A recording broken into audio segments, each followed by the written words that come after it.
ஐயோ பண்ணுங்க.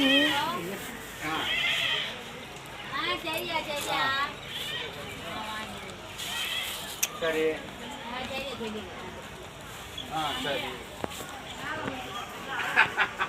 அது முடியாது.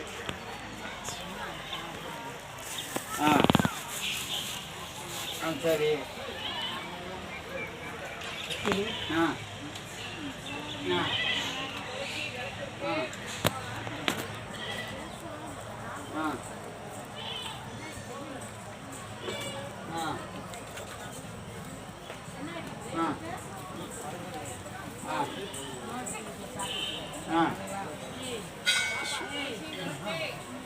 சரி சரி சரி பிடிப்போம். சரி ஆட்டன் அங்கே போங்கம்மா. இப்போ அதுக்கு வச்சுக்கோங்க. சாமியை பாருங்க. சாமிக்கு 10 கை இருக்கு. கீழே சிவன் வளர்ந்துருக்காரு. சிவனை நெஞ்சில் மீச்சு அம்மா நிற்கிறாங்க. இந்த அம்சம் வந்து எங்கேயுமே கிடையாது, இங்கே தான். உங்களுக்கு என்ன வேணுமோ அதை நல்லா வேண்டிட்டு போங்க. உங்கள் வேண்டுதல் வீண் போகாது. கண்டிப்பாக 3 மாதத்துக்குள்ளே ஒரு நிவர்த்தி ஆகிடும். அடுத்து நீங்கள் வரும்போது அம்மாவுக்கு என்ன செய்யணும்னு நினைக்கிறீங்களோ அதை அப்போ செஞ்சிருங்க.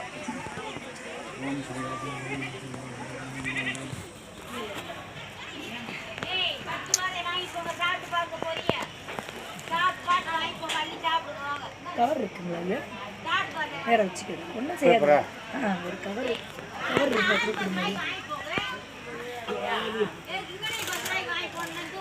இது எப்பங்க பிரதிஷ்டம் பண்ணீங்க? இது 10-12 வருஷம். அப்படியா? அப்போ நான் தான் பார்க்கலன்னு நினைக்கிறேன். ஆமாம், இத்தனை வருஷம் எடுப்பாங்க காலி.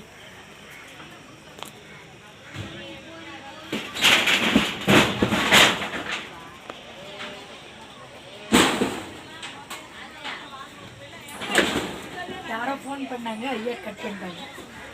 என்ன செய்யறது சாமி? ஐயா அம்மா கிட்ட ஆட்டன் இது அது என்ன செய்யலாம்?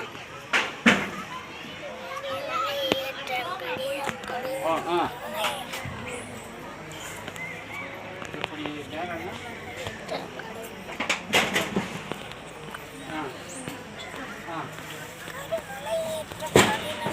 சரி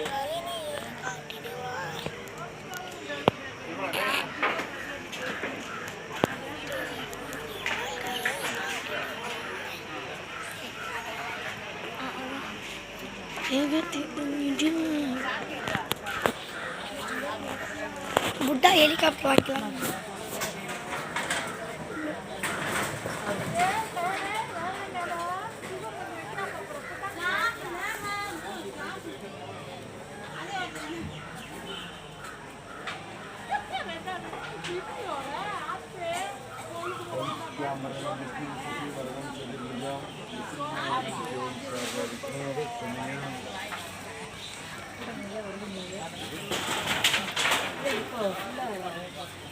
வர மக்களுக்கு நான் பிரதிபலிக்கிறேன். அவளை மாதிரி எத்தனை பொம்பளை நாங்க பார்த்திருப்போம்.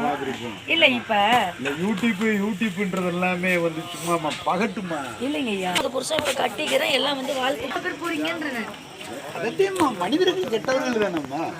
நல்லா நீங்க புரிஞ்சுக்கணும், நல்லா புரிஞ்சுக்கணும். ஒரு நிமிஷம் கூட பேசுறீங்கன்னா அதில் கூட காரணம் எல்லாமே காரியம். 100 மனிதர்களில் 99 பேர் கெட்டவர், ஒருத்தர் தான் நல்லவர். அதில் 100 பேர்த்துல எப்படி நீங்கள் நல்லவங்க கெட்டவங்க கண்டுபிடிக்க முடியும்? பொய்மைக்கு தான் வெற்றி உண்டு, உண்மைக்கு வெற்றி அல்ல. உண்மை எப்பொழுதும் அழிந்து கொண்டுதான் இருக்கும். அதுதான் புரிஞ்சுக்கிறாங்க. நான் சொல்றது சரி, ஓகேன்னுங்க.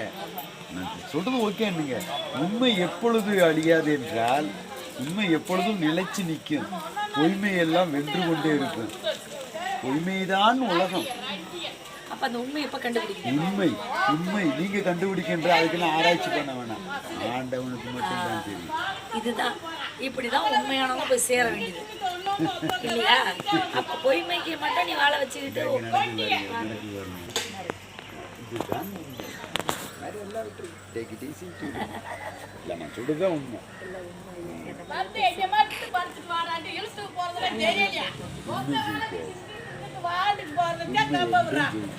எப்பொழுது ஜெயிக்கும் அப்பொழுதுதான் ஜெயிக்கும். இதெல்லாம் கோயிலில் பேசுவாங்க. ஏன்னா பார்த்தீங்களா அப்போ கோயில் என்ன நடக்கு பார்த்தீங்களா?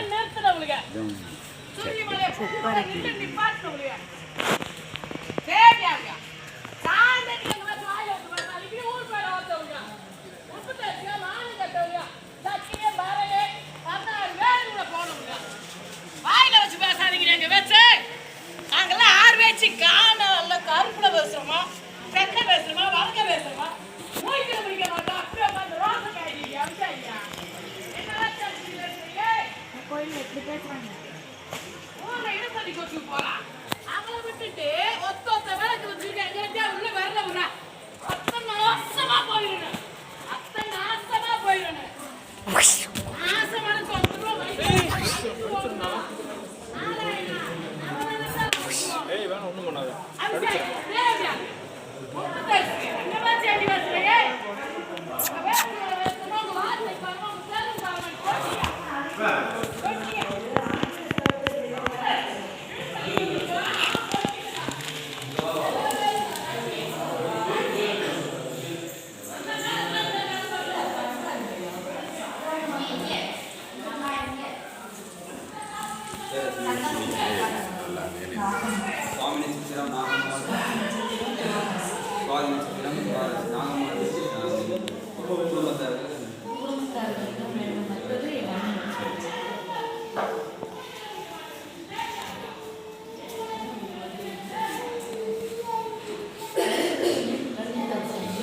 அதான் மோடி உள்ளே போயிருக்காரு. சரிங்களா? உள்ளே போயிட்டு அரமாத்தி படத்துக்கு அவர் கண்ணுக்கு வந்துருச்சு. மோடி வந்து சாதாரண ஒரு ஆன்மீகவாதி, ஒரு ரிஷி. இப்போ அவர் கண்ணுக்கு பட்டுச்சா, இப்போ துவாரகம் மேலே விட போகுது. அப்போ வந்துச்சுன்னா கலியுகம் முடியுது. 2025 மிகப்பெரிய பேரழிவு. கொரோனாவை விட பெருசாக வாழ்க்கைன்னு சொல்லுது. இதில் வந்து சுமார் ஒரு 8 கோடி மக்கள் சாப்பிடுறாங்க. இதில் வந்து இல்லை, இதில் வந்து இன்னும் அமெரிக்கா முதல் அறிவியல். காரணம் என்னென்ன, அமெரிக்கா போய் ஆராய்ச்சி செய்கிறாங்க. நான் சொன்னேன் போகாதீங்களா, ஏலியன் இல்லைன்னா எந்த ஒரு உலகங்கள பிரபஞ்சம் இப்போ இன்றைக்கி அழிச்சு தொழில். அமெரிக்கா என்பதே ஒன்று அழியும் போதுங்களா. அமெரிக்கா என்பது ஒரு இதில் எடுத்துட்டு போயிடும். இப்போ வந்து வர பேரழிவில் கெட்ட மனிதர்கள் எங்கே இருக்காங்க அங்கே நேராக விழும். இல்லை, நேற்று ஒரு வீடியோ போட்டிருக்கேன் பாருங்கள். கெட்ட மனிதர்கள் எங்கே இருக்காங்கன்னா தஸ்பம் ஆக்குவார் சத்தியம். எவ்வளோ பேச்சு பேசக்கூடாது. ஒரு ஸ்தலம்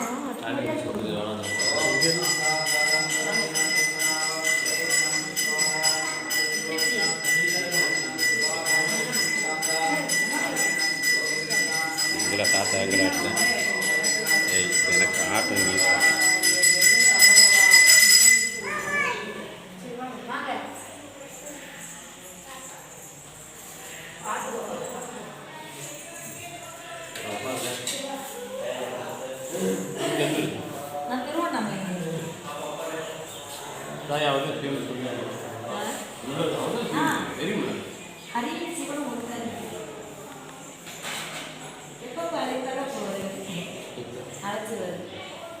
இது திருப்பதி நடக்குது. கும்பாபிஷேகத்துக்கு 20 ஆண்டுக்கு வரை நடக்க போகுது. அது இந்த போகிறதுக்கு கிரீல் இருந்துச்சு, இருந்துச்சு. எல்லாம் எனக்கு கல் கேட்கறதுக்கு வேலை இருக்குது. ஏதோ உங்கள் ஆன்மீகத்துலேருந்து கொஞ்சம் நாள் ஒரு எப்போ நடத்துறீங்க? வையாது சரி பத்திரிக்கை போட்டீங்களா? பத்திரிக்கை பார்த்து எல்லாம் அனுப்பிச்சிட்டு ஏன்னா என் அண்ணன் பெருமாள் அண்ணன் நம்புறீங்களா இல்லைங்களா? நம்புறீங்களா இல்லைங்க? அகக்கண்ணால் பார்க்கறதுக்கு நான் யார் இருக்குன்னு தெரியாது. இந்த இடத்துல வந்து அவர் ஐயா பேர் தெரியல எனக்கு. அன்னைக்கு காலையில் அதிகாலை வரேன். அப்போ இவர் நம்ம ஆசிரமம் மீனாட்சி திருச்சி விட்டு புலங்காக்க குடிவாங்க செலுந்து வட்டாத நதிவோல் கல்வியும் செல்லும் நினைவு பரமேஸ்வரன்.